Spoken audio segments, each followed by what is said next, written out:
Hello, everyone. Welcome to the second talk of the Leaders of Augmented and Virtual Reality seminar. So today we're very glad to have Dr. Yan Xu from Facebook Reality Lab to join us and share her experiences of the augmented reality user experience and 3D interactions. She has a really fascinating combination of research experience and also industry experience across many companies, including Facebook, Magic Leap, and Intel. So really glad that she can make it. We first met almost 10 years ago.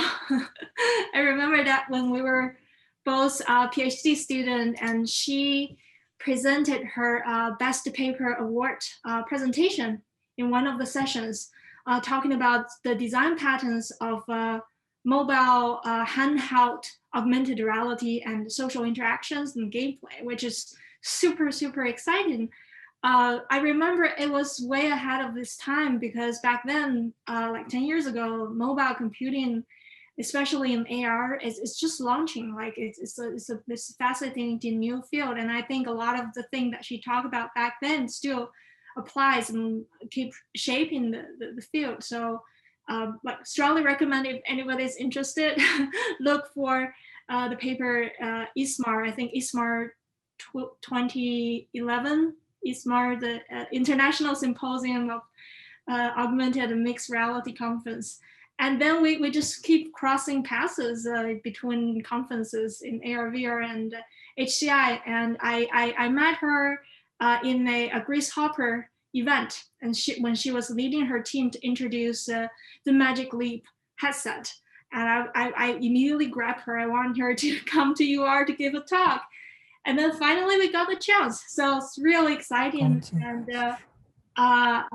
with no delay, let's welcome Dr. Yan Xu to share her experience with the talk titled Designing Useful and Usable AR Experience for the Future. Thank you so much, Jen, for the very kind introduction and also a brief reflection of our friendship. So yeah, I'm really glad to take today's opportunity to share with you some of these design thinking and methods and lessons that I have gone through in my past research for augmented reality. So I'm gonna share my screen now. Make sure that I got everything all set. Okay, gonna do the presentation mode. Can everyone see my screen? Okay. Thumbs up. Yeah. Okay. Cool. Yes. So today my talk is about designing useful and usable AR user experiences. I want to just have a reminder that even though my title is as augmented reality, because most of my work is for augmented reality, but a lot of these methodologies should apply to both AR and VR across the spectrum of mixed reality interactions. First of all, a little bit about me.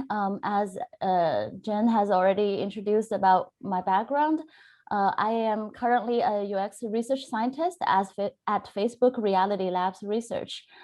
Previously, I was the principal UX researcher and designer at at Magic Leap, and I was also a research scientist at Intel Labs before that. For my PhD, I got my degree at the Human-Centered Computing Program at Georgia Institute of Technology. My thesis topic was about social interactions with mobile AR games.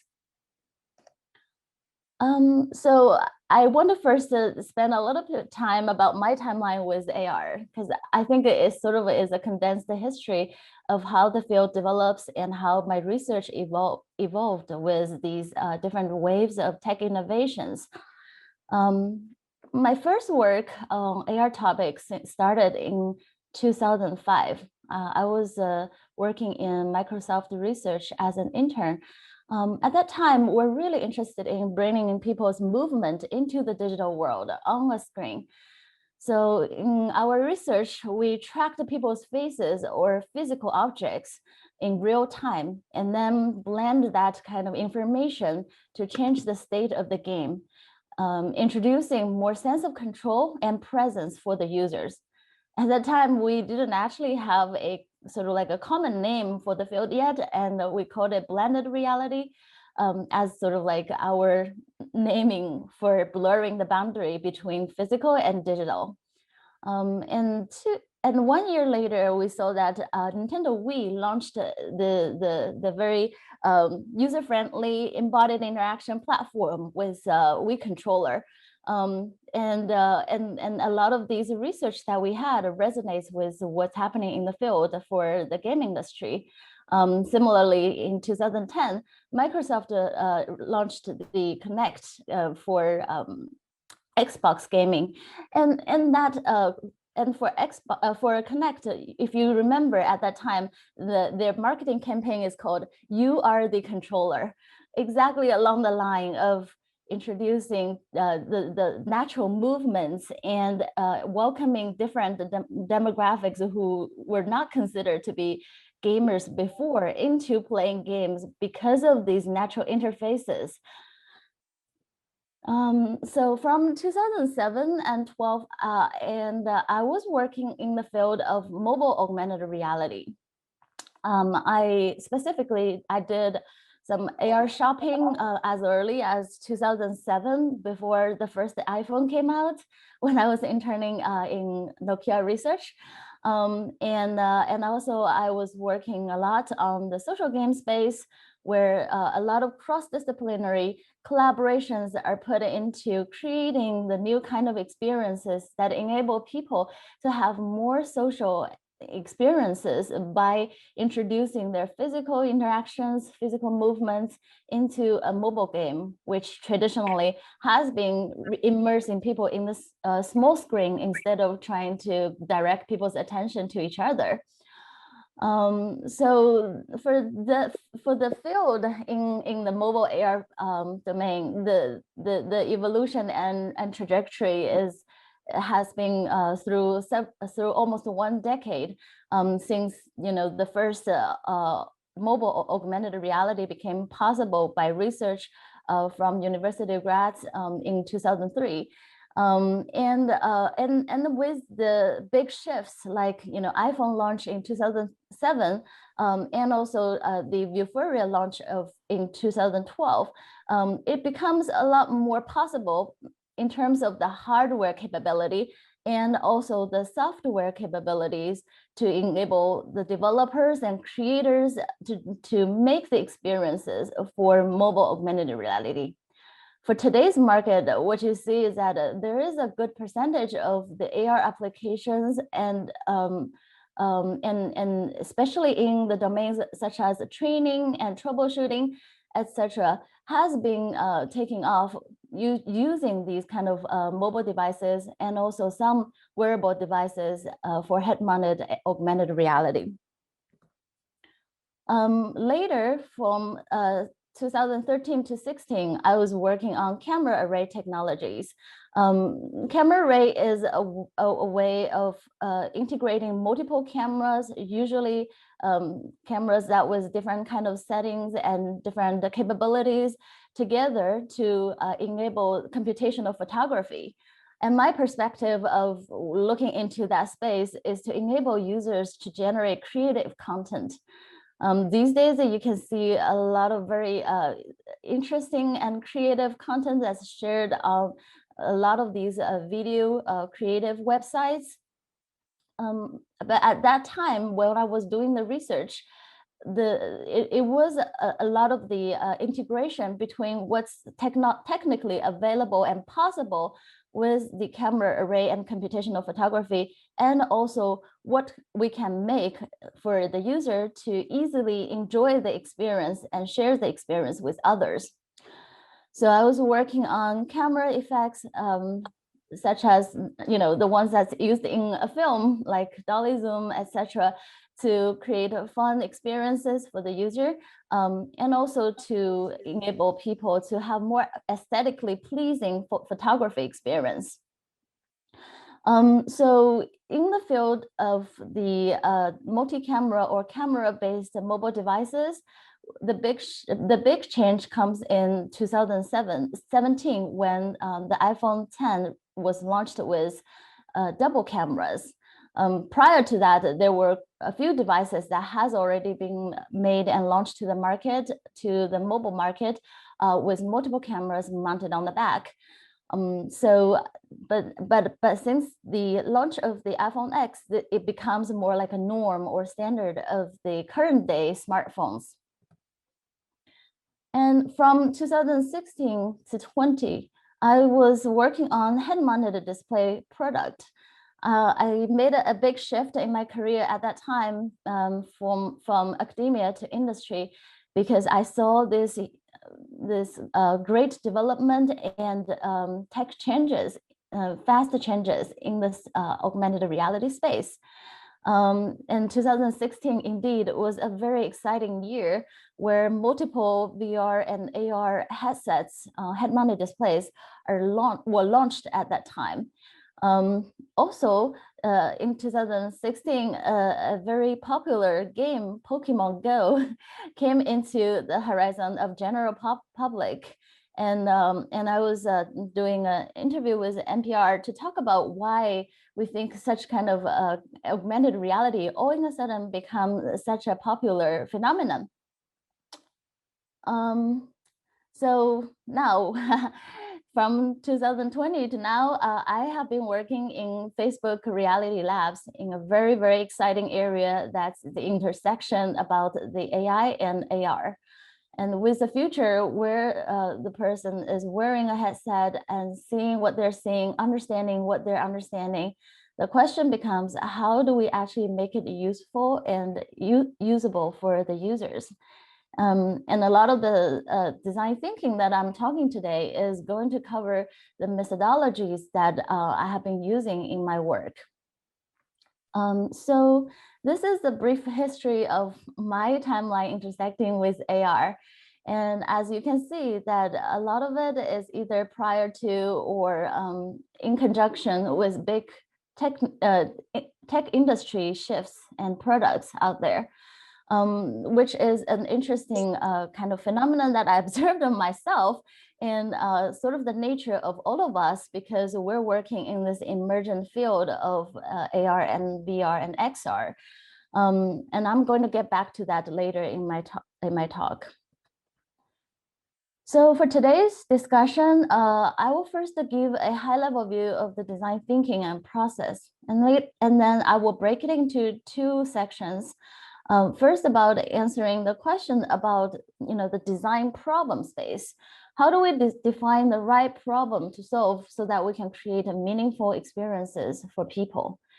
And then the second part of it is about how to make it very well for people to adapt and adopt this kind of technology and experiences into their own everyday life or their work. So AR is fundamentally multidisciplinary. When I saw that your program, your AR VR program, is said to be so multidisciplinary, involving all these very critical disciplines to make a future of AR happen, I was very, very excited. And I want to remind you that this talk is just about the design slice of it. And there are so many other disciplines. And what I hope is that design thinking is not only useful for designers, but also useful for other people who try to make innovations in this field. Okay, so first about the design thinking. You may ask, well, first, what is design thinking and why should I care? According to the Interaction Design Foundation, design thinking is a non-linear iterative process that teams use to understand users, challenge assumptions, redefine problems, and create innovative solutions and prototype and test. And the core of the design thinking is this co-evolution between problem and solution.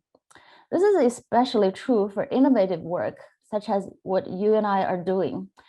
And we need to find the right problem to solve, which is a lot of the times, that's half of the battle, if not more. Here I cited One of my favorite design research scholar, Nigel Cross's book, Designerly Ways of Thinking.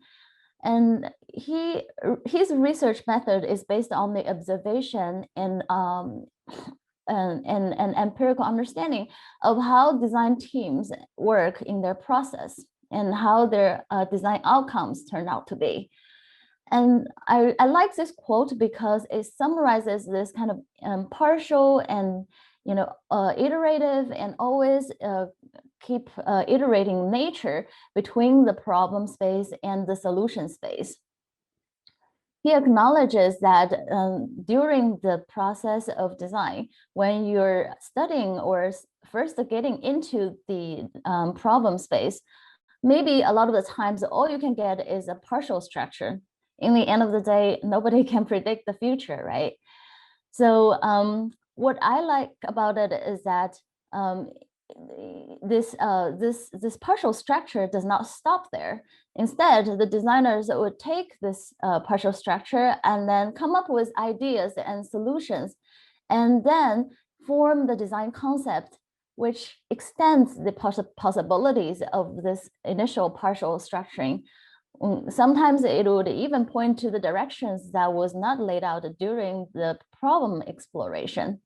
So the goal here is not to try to find the perfect solution or the perfect problem. Instead, it is to try to find this matching pair between problem and solutions. And this is the core and essence of a lot of the work that I have been doing. And I find this is very effective when it comes to designing with AR, where a lot of the times the user groups are not clear, how the technology is going to innovate and change the field need to be defined. So how does my work or your work is going to benefit from design thinking? So first of all, this design thinking now has been spreading across multiple industries, even though sometimes and a lot of the times the audiences are not directly designers. It is created for innovative thinking and innovative practices. For example, Stanford Design School and MIT Management School teaches people from all sorts of disciplines. And a lot of times they're the executives of their organization to make decisions about what kind of directions that the product or research should go. By design thinking, what we can become is that we are going to be more aware of our own biases and assumptions. We are going to work with teams that's multidisciplinary and having multiple different kinds of personal backgrounds so that we can cross-pollinate and influence each other by this collaboration. And working with technologies like AR and VR provides a unique set of challenges where this kind of collaboration is critical. And the technology and user populations, as the technology and the user population are emerging as we are shaping and developing this field. And a lot of these existing assumptions will also get in the way when we're trying to innovate in this space. So design thinking is trying to break us from these kind of existing assumptions and pre-notions. So one of the models that I'd like to use in my work is this so-called double diamond process, which was originated from the British Design Council.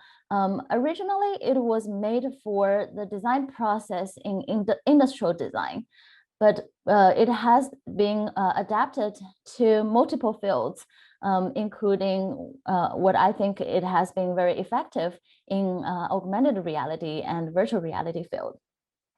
So in this double diamond process, what you can see that it covers these different phases of the design thinking process, including discover, define, develop, and deliver.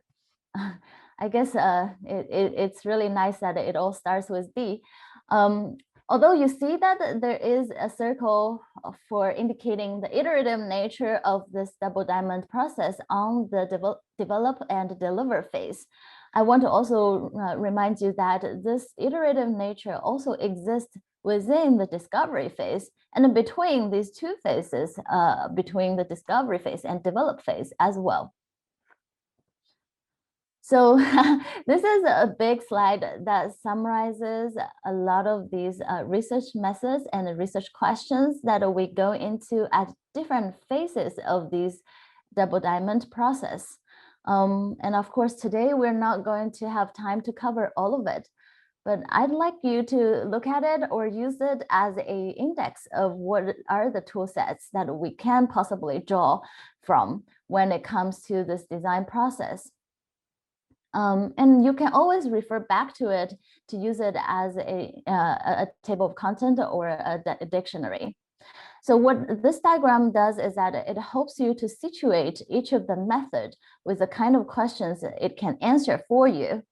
So for example, if somebody brings a new research user experience research method to you, whether it is about, say, jobs to be done or wizard of Oz testing or the data-driven design, which are the topics that I'm going to cover in the later part of the talk, you can think about it not just about what's the research method does and what are the steps that you need to go through for the research method, but instead you can also have this bird's eye view about how it is useful at different phases of the design.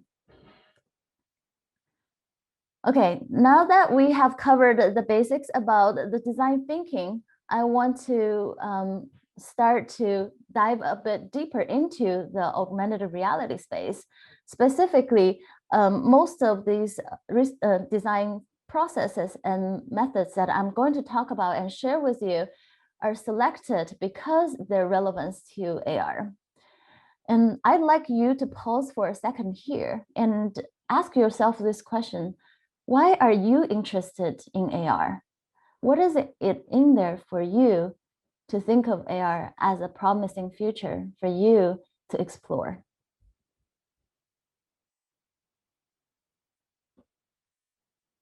So this is a very big question, and I fully understand the scope of it.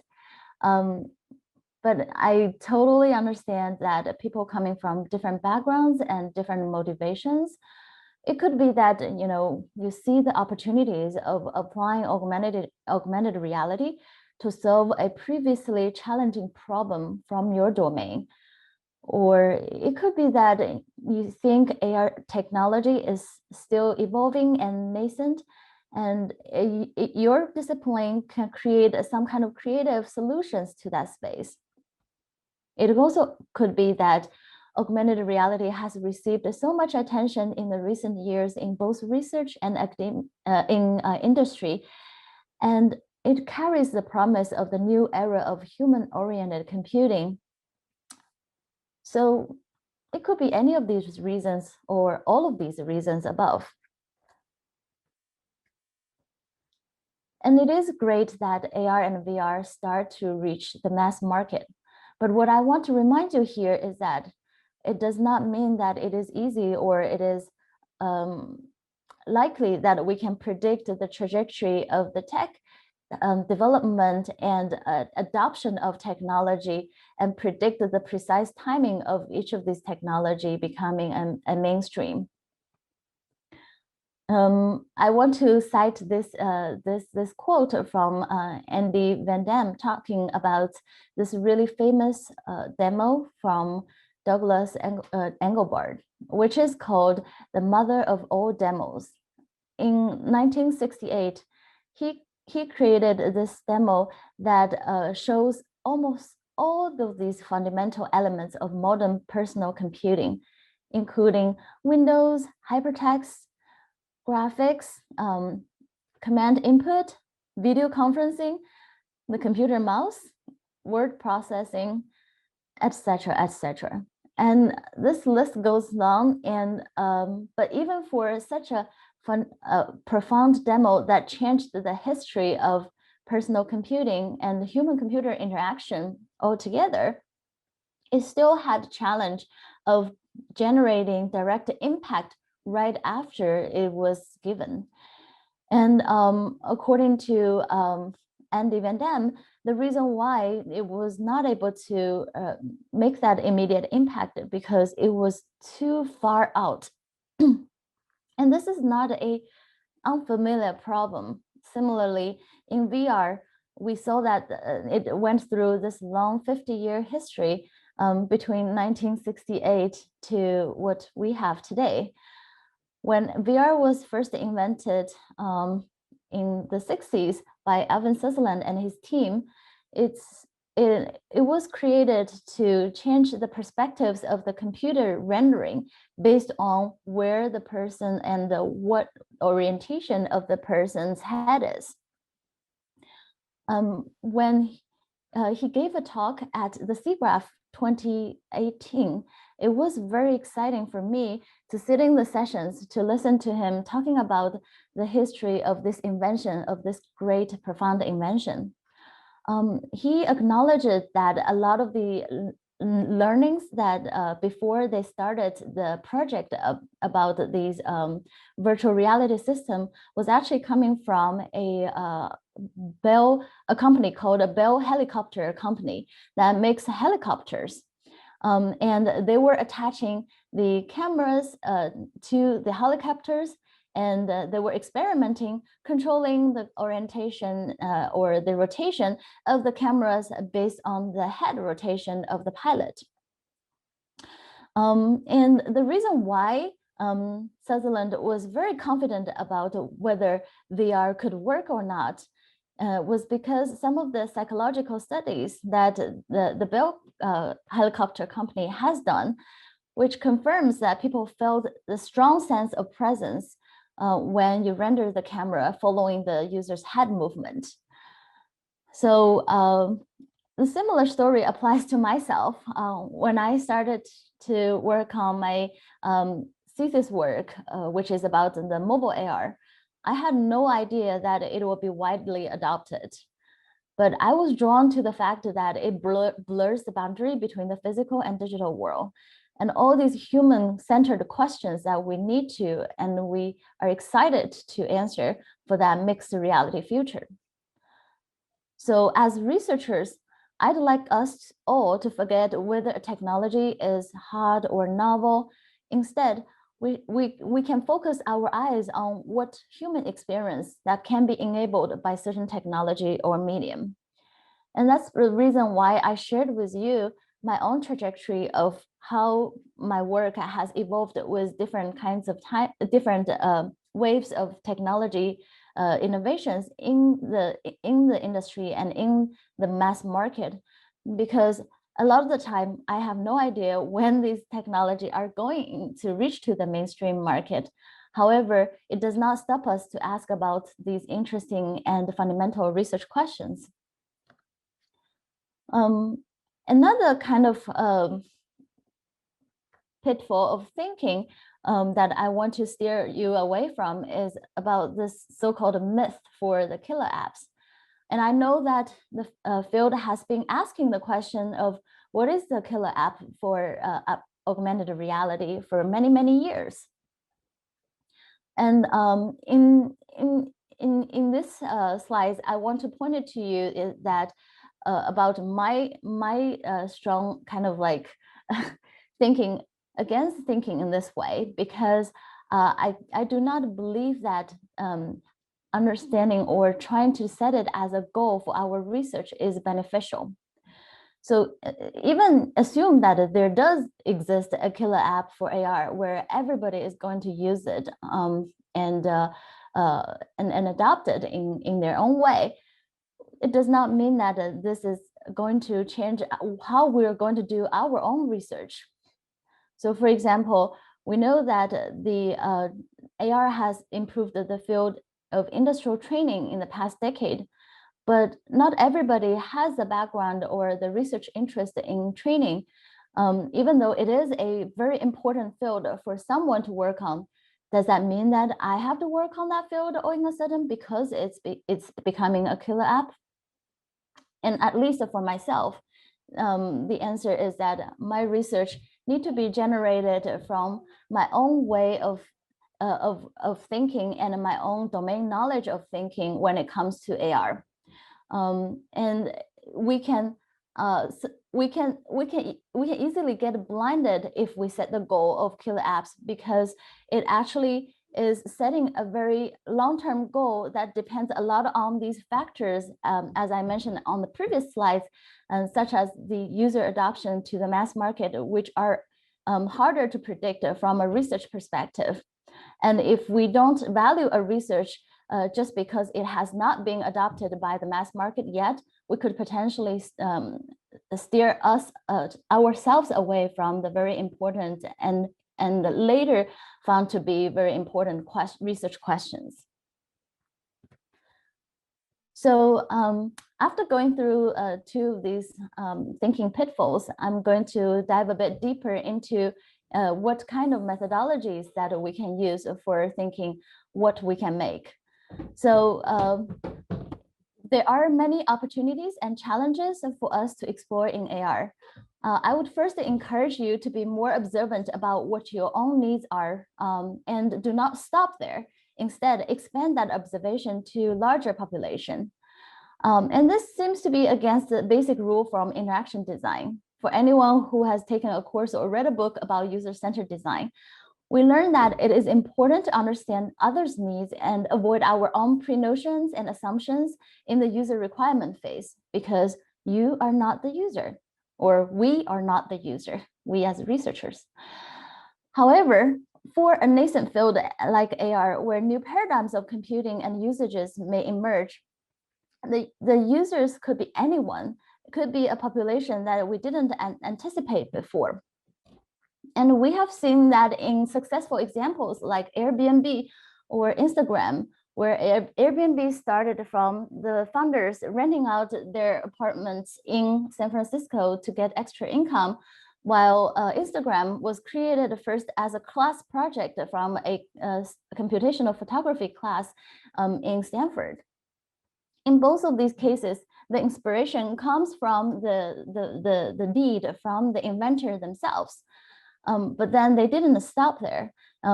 Chances are, if it is useful for you, then there might be, or there's a high probability that it will be useful for a subset of the population.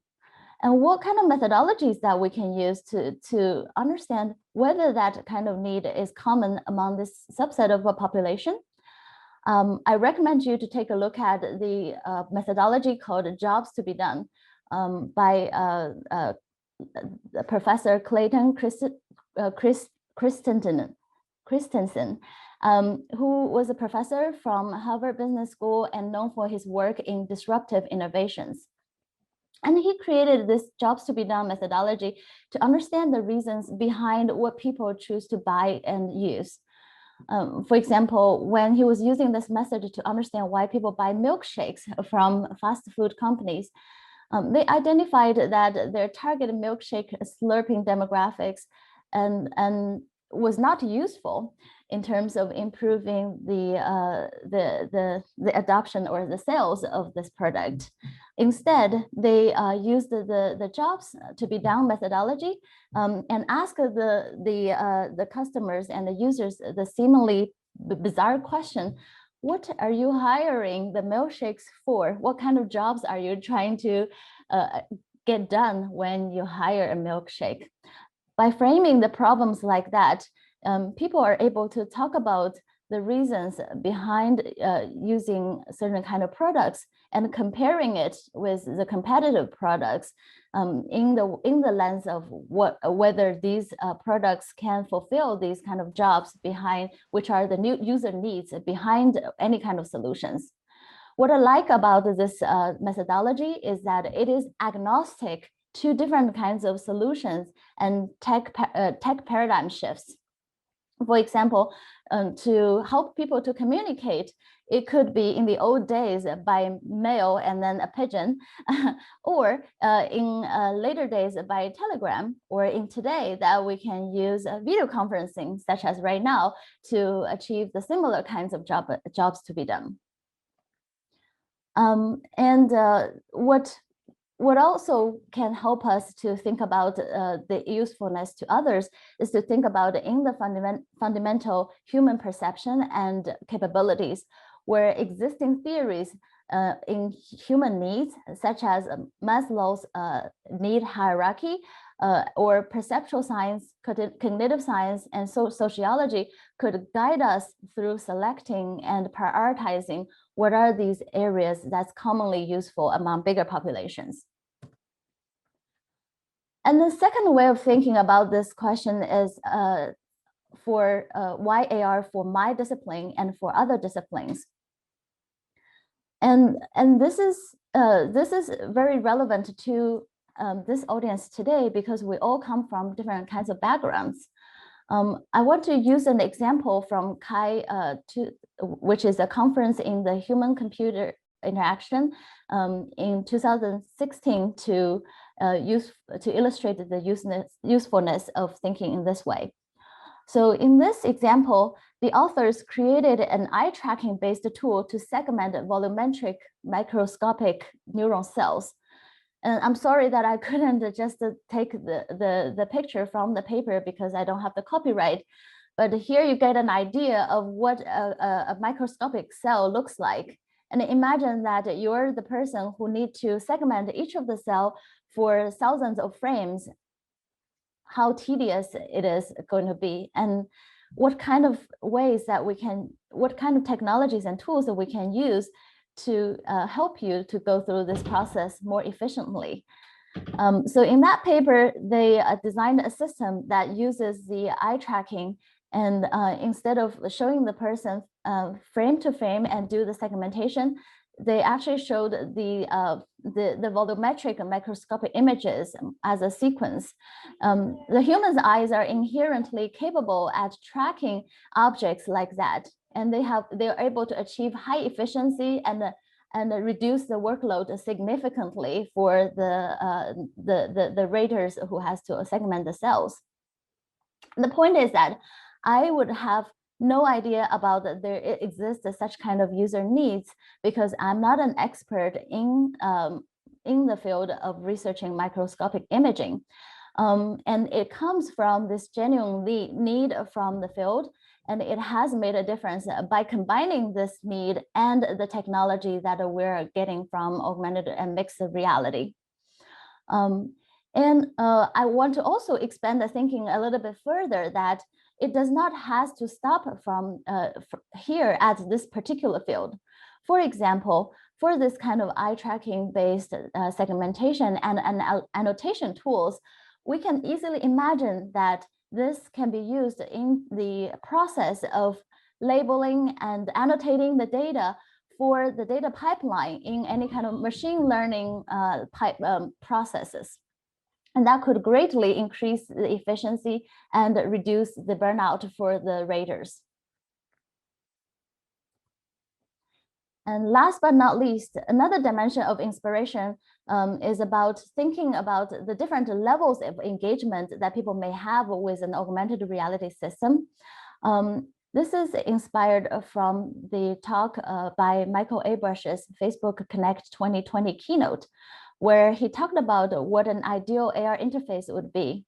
It will truly be personalized and contextualized, and it opens the doors to an interface that is proactive rather than reactive. And then understanding users' intent and context will act sometimes proactively on people's behalf before they know it.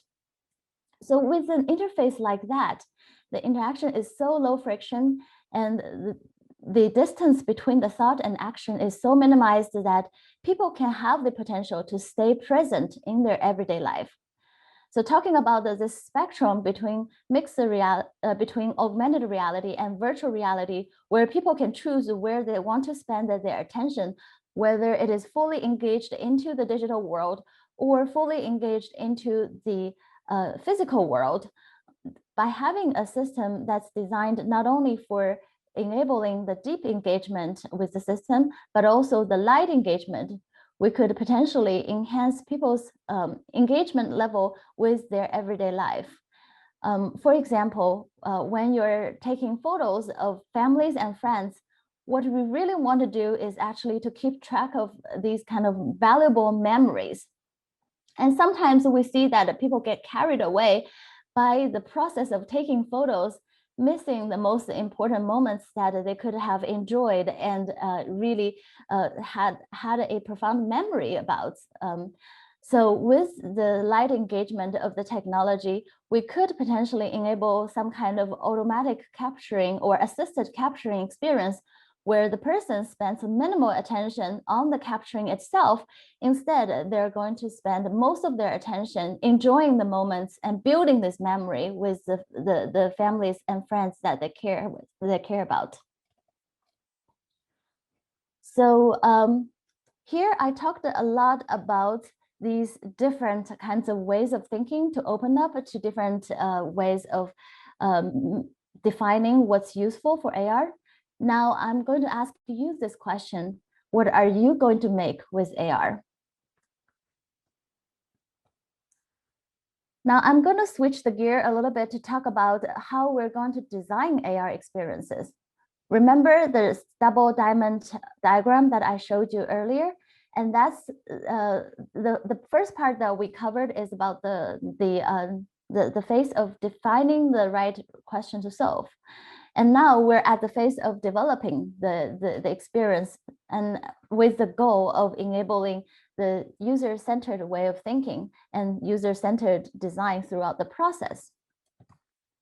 However, when taking a traditional user-centered design framework as a starting point, we see that there are a lot of challenges that cannot be easily addressed with the realities of tech adoption in AR and the VR field. So first of all, we may not have many existing users. So how do we understand the user requirement without the users? And we covered the how-tos from the last section. And then later, we have this question about how do we jump from the user requirements to design solutions? Where does the design come from? Is it coming from a magical black box where the design just spits out? And obviously the answer is no. And that's actually the part that I'm going to focus on in the next few slides. And then after the first designs are made, we are not directly, in reality, we're not directly jumping to the evaluation phase. Instead, we're having a lot of mini cycles of iterations between different types of products and the different levels of different levels of polishment of the prototypes before we can come up with the final design. But the question becomes, how does the design improve over these different iterative cycles? So I want to introduce you to this research through design methodology that changed my own research in a very impactful way. This is a methodology that was first introduced by Professor John Zimmerman and others from CMU. And they first talked about it in 2007. Basically, they are questioning about this kind of black box of design that was traditionally not presented enough in the research community of HCI. Instead, they brought forward this framework or the model to think about design as a research method for the knowledge inquiry. And as a research method, it can be inspired by different types of inspirations. What goes into the design includes the tech opportunities and constraints. What is the affordances and constraints of AR that we need to design with? And it could be coming from the empirical understandings and data of people.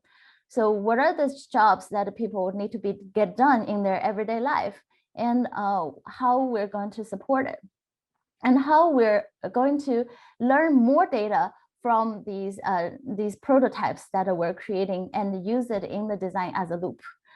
And then the third type of inspirations that goes into the design is from the theories and models. which has already laid the foundation about human capabilities and norms. Following these methodologies is hugely beneficial to how we're going to design the system in a way that saves a lot of effort. And it's not stopping there, because the beauty of this research through design method is that it is a highly iterated between design and these knowledge learning. So what we can learn from the design and how is it used? We can learn about how the new technology capabilities are needed for a certain kind of user experience to take off. And we also start to learn the new empirical data from the usage. And sometimes it is not something that we can predict, and we have to see the emergent usage patterns from analyzing and testing the prototypes and the design. And last but not least, we can also get verifications and modifications and extensions of existing theories, which a lot of the times were not created in the same historical technical context as the new experiments.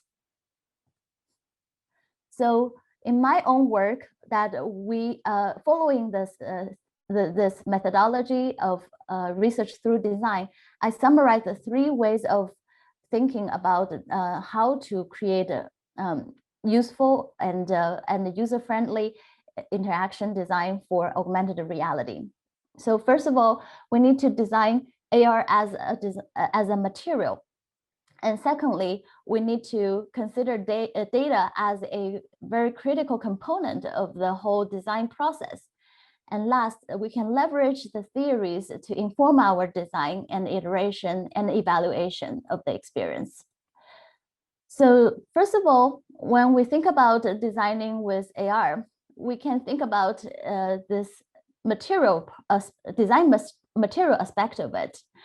Designers know their design materials. If you're a painter, then you need to understand how different kinds of paint would work. Similarly, when we work with AR and VR, we need to understand this medium as a design materials. What makes it unique and exciting, and how is it going to change our experiences? So for me, the most exciting aspect of this technology is about its embodied nature. So embodied experiences refers to the type of experience that people experience through leveraging their existing bodily, physics, environmental, and social skills. In other words, a lot of the times it's not just your brain experiencing this interaction, but also your whole body and your whole past history of interaction is contributing to it. And so there are several methodologies that we could apply to get to this material aspect of AR. First of all, how does the spatial interaction feel like? We can use body storming to feel it and in the space. In contrast to brainstorming, body storming is a way for people to explore the tech options and design options through relatively low fidelity methods. You could draw on your surfaces, or you could put post-its on your surfaces, and you could walk through your surface with these kind of low fidelity interfaces and experience the interaction flow and how it feels for you to walk in the space with these kind of interfaces through this body storming process. And then for the second method I want to introduce you about is called Wizard of Oz. So we talked about in the future AI and AR systems, the system can understand about the user's context and personalization in a deep way. However, this is happening in conjunction with a lot of these research questions that we want to find. So using the Wizard of Oz method, that we could have a proctor playing the role of an intelligent technology. So for example, for voice recognition, it could be another person playing behind the curtain as the automatic perfect voice recognition engine without us getting into the tech development and the tech feasibility questions.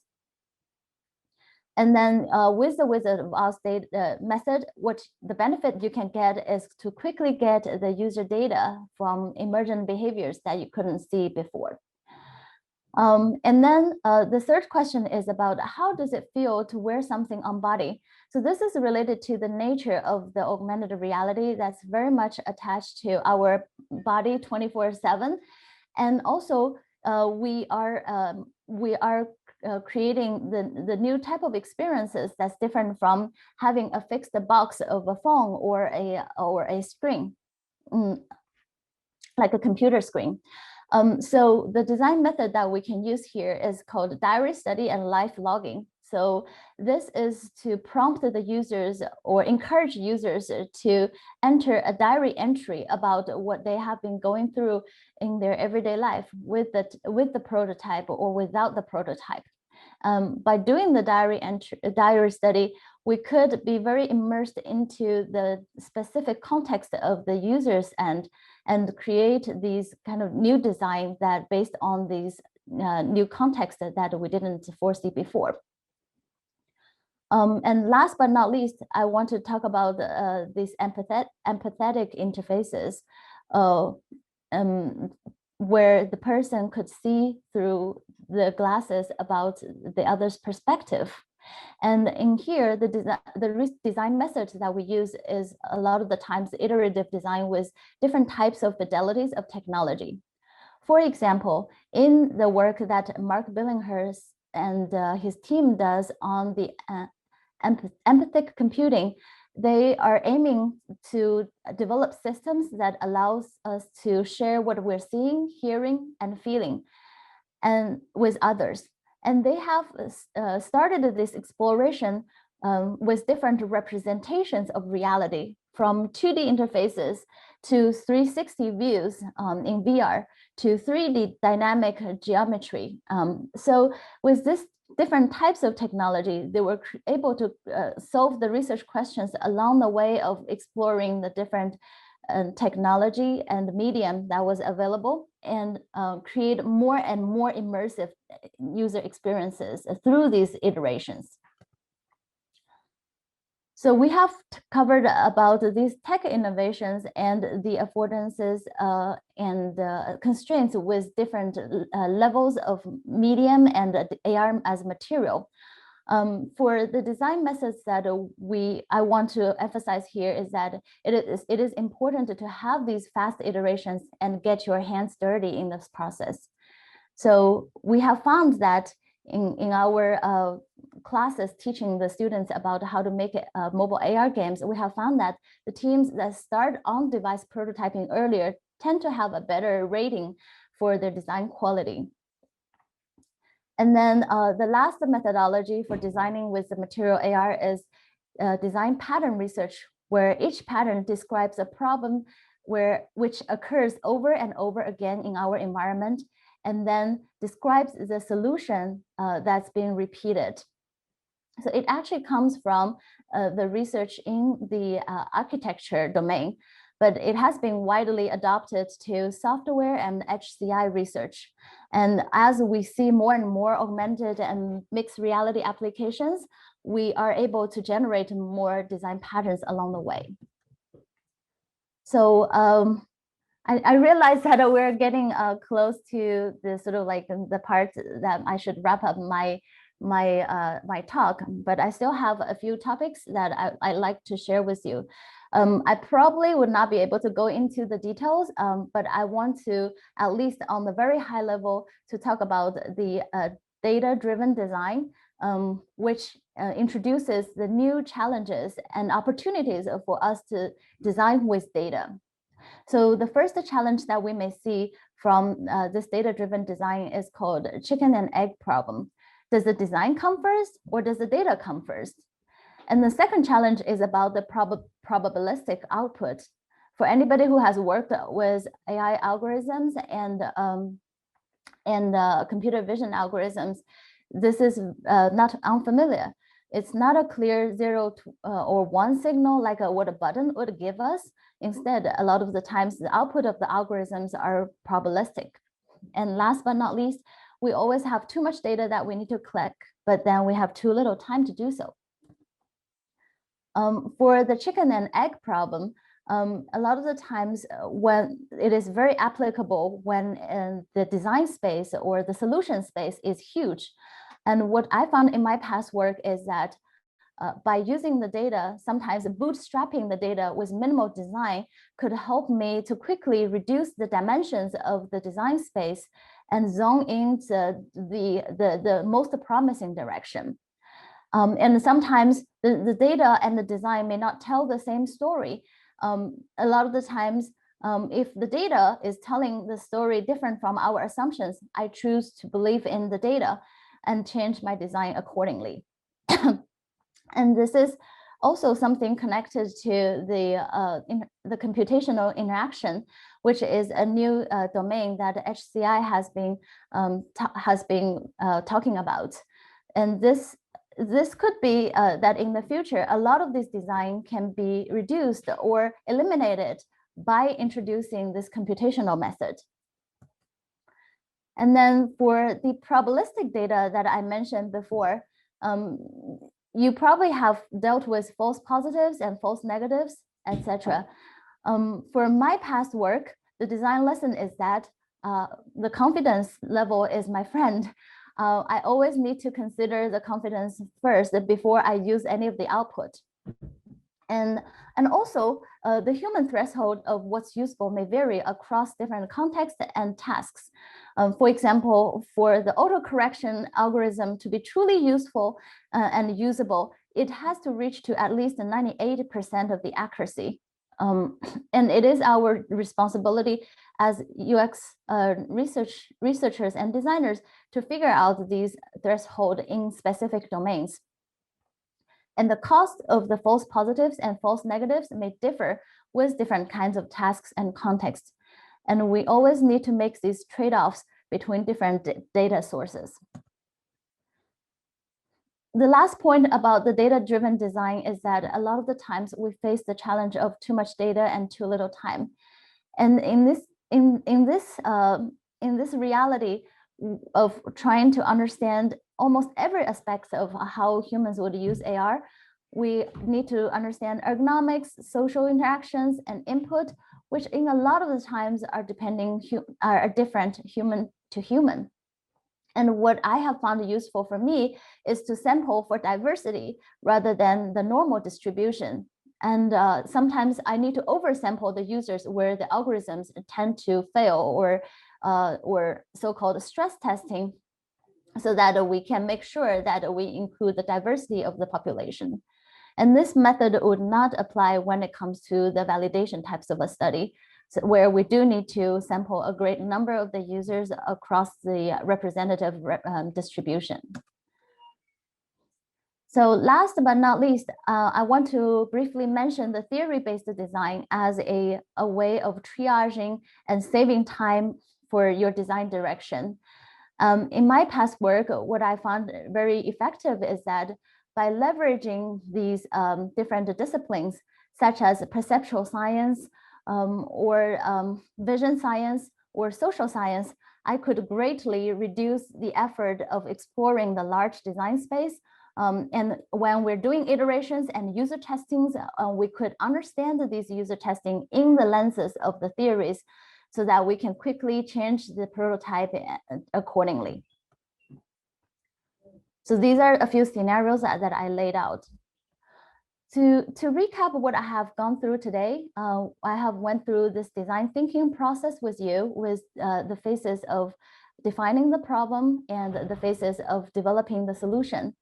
So for the methodologies of deciding what we can make is that we can think for ourselves and for others, for our own discipline and for other disciplines, for deep engagement and for light engagement. And for the categories of the methodologies for supporting how to make these AR experiences, we talked about the research through design model, AR as design material, data-driven design, and theory-based design. So I want to conclude with my favorite quote from Alan Kay, where he talks about the best way to predict the future is to invent it.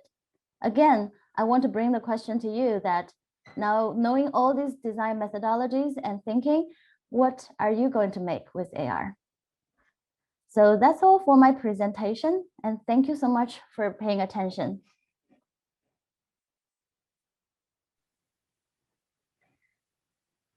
Well, thank you very much for this exciting presentation. Let's first share our warm applause for the talk. And I'd also like the audience to know that this talk is recorded and will be released available through the Gurgen Institute of Data Science and also the X Studio library platform. So both of them are the co-host with the NSF PhD traineeship program for AR/VR technologies and research. So thank you very much for this talk. And so basically, we're going to open the floor to our students from the NRT program and also all the audience who are interested to engage with the conversation. Thank you. So we're going to, I think we will have about 10 minutes for informal discussion about the topic covered in the talk, and also any questions people are interested in discussing. Yeah, and do you want people to raise hands?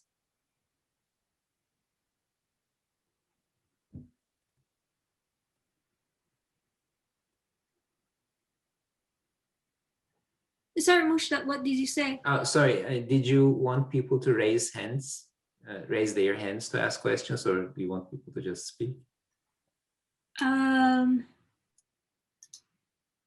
That's a good question. So yeah, so if you are, so you can, feel free to raise hand, or just just unmute yourself and then join the conversation. I will be, you can, yeah, and it or leave, your comments in the chat.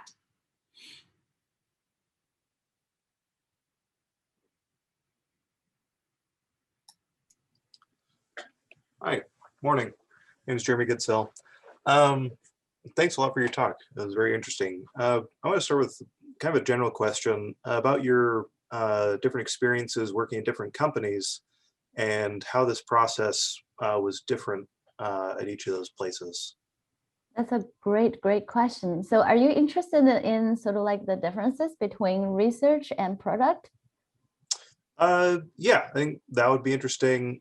Specifically, one thing I'd be really interested in is, yeah, coming up with those specifications, because I work in optics, and one thing that's still under discussion right now is what's required field of view for AR displays. People are like, oh, get as big as possible. Do we really need it that big? So what's been your experience in industry, especially different companies? How does that compare? Yeah, so thank you so much for this question. So I'm going to first talk about maybe the high level differences between research versus product doing AR work. And I also appreciate your question about this example of the field of view for the optics, because that was a very critical question, especially when I was working in the product. So yeah, I have been in Facebook Reality Labs for about a year now. And what I really appreciate and enjoy about doing AR work in the sort of more research-oriented institution is that it actually has a lot longer timeline and also more intellectual time and freedom that I could experiment different things with. And in the product setting, it's more driven by the timeline but the interesting or the fun part about working in the product setting is that a lot of the times what we learned from the users can directly influence the specs or the specifications of how the product is going to be defined. So we worked closely with the product managers who are the owners of these specifications, and also with all the other different teams, such as optics team, computer vision team, deep learning team, embedded software team to create a system from the end to end, from the user's needs, capabilities, to the actual system design and actual expected usages, from the hardware to the software. In the product setting, there's a lot more faster cycles of the iterations. So for my previous work in Magic Leap, we went through many hardware iterations as we're going through these kind of design process, which raises new challenges of the design process to be accommodating to things that were not necessarily the same kind of like hardware and such as the different kind of optics as the one that we were going to ship later. So there need to be some kind of capabilities for the research to project for the future when you're doing design in that way. So that's sort of like the high level kind of my comparison between doing AR work in research and in product. And then about your question of the optics and the field of view question, there's actually a lot of the discussion in the industry that's very much resonating with your question, as you probably know. What from the design perspective is that a lot of the times we want to answer this question under different contexts and tasks.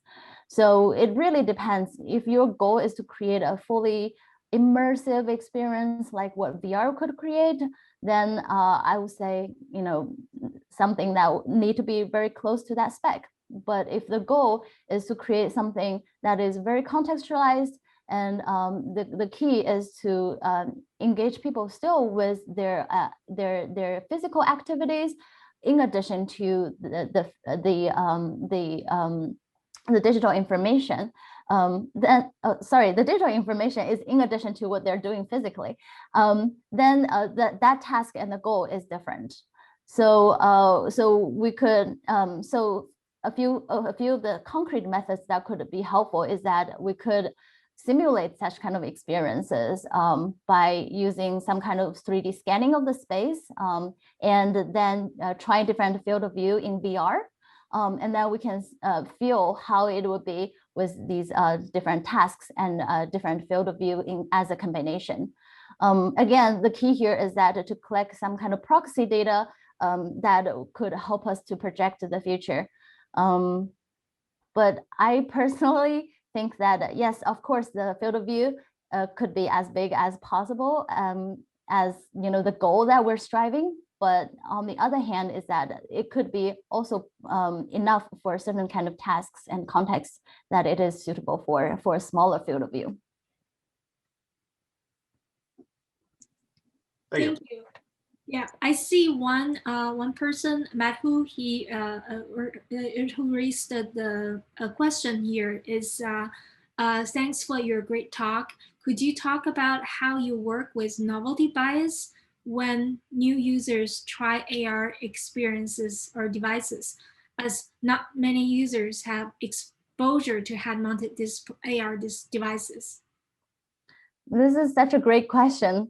I want to sort of share my own experience with you, because this is something that as my PhD graduate student life just started, I was facing the exact question about how people are using the novelty, using AR with novelty effect. And at that time, I was making a augmented reality shopping experience on mobile, and in 2007 timeline. So you can imagine that the people are not very familiar with AR on mobile devices. So I first conducted some kind of studies that showed the users with the technology and observed their reactions. And indeed, they were all very excited and they're all saying good things about the technology. However, when you actually observe their behaviors, it becomes a lot more interesting. So I studied this, how people would use the shopping application in a shopping mall for about a week. And it is a very noisy and busy environment where a lot of activities are going on. So when they're using the system, they tend to have a lot of the sort of attention switching between what's going on your augmented reality device and what's in the world. So there are different patterns of usages from the user. And also they have different kinds of comfort levels with the technology. So some of the users would be casually looking at the phone with AR view and then put it even in their pocket. Some of them were holding it almost like rigidly as if like they don't want to break the technology, which was very, very interesting to observe. So long story short is that, yes, it is a very challenging question. And usually directly asking people about what they think of a novel technology is not a very effective approach. And you probably have heard of this thing about, a faster horse. Basically, when Henry Ford was bringing the concept of cars to the general population, he said that if I ask people what they want, they will tell me that they want a faster horse. and they will not tell me that they want a car. They want a car that looks like this, right? So the same challenge that we're facing with AR, VR is that we are not going to directly heads-on ask people about these questions because it's not a very effective approach. Instead, we focus on observing their behavior with some kind of early prototypes. Going back to the research through design approach, you're basically gathering new knowledges with your new prototype that was not available before. So you're potentially creating a new set of data that was not observed before that could extend the horizon of our research. And then you could also use the jobs to be done method, where even though the technology is very, very new, but the jobs are sort of constant and relatively stable. And you could imagine that, shopping or, at that time, online shopping was becoming a norm, is something that has its inherent jobs that can be supported by AR or other kinds of technologies. And the solution does not necessarily land in AR, but however, by going back to these kind of jobs to be done, you can go deeper, one level behind what people are doing to inquiry about why they're doing certain things and design for that why. Yeah.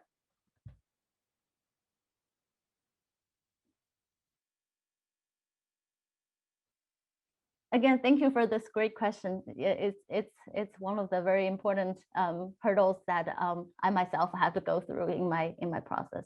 Yeah. Yeah, it seems we have a follow-up question from the same audience. Another question: What are your thoughts about using see-through VR headset as a way to explore user needs, JTBD, and then develop and design apps on AR headsets? So I have very mixed feelings about see-through displays because when my first experience with it in around like 2008, the hardware with the video see-through, as you can imagine, was about like 20 pounds on my head, and it hurt my spine after that. So nowadays we don't have the same issue, but we still have this kind of like limitations of what see-through display can create for us. They're doing the video see-through through the lenses of the camera, which has its limitations in field of view and also the frame rate. So both of them are contributing to this kind of sense of nausea, or sometimes it could introduce motion sickness to people. So as a person who is one of the 50% of the population who has motion sickness, I usually have trouble when I was trying to sort of feel the experience with the video see-through to simulate AR. So please make sure that the users are safe and are protected in your environment and will not hurt themselves. This is so important when you're using the video see-through. But other than that, I think it does create us some kind of lower technology fidelities that we could create a prototypes to generate that. So I would recommend if a person is sitting or more stationary, then you could try to use the video see-through as a mock-up of the other kind of technologies, such as the optic see-through. Yeah.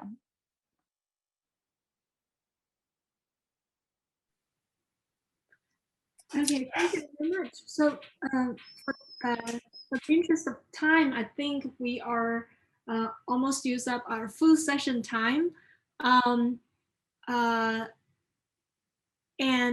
So if anybody have other things has run, please feel free to leave now. And let's give our presenter another warm applause for her sharing her great experience with both the user-centered and also the theory-centered and data-driven approach of designing, which sounds fascinating, and I think it's connect many people in many different fields. And I agree that this is just the beginning, and it's not about to figure out the problem, but it's more about to finding out the right solution so that we can keep innovating and reshaping the field. Thank you very much. Thank you all so much. Yeah. Thank you so much, Anne. This was wonderful. Thanks. Have a good day, everyone. Have a good day, everyone. Thank you. Bye-bye.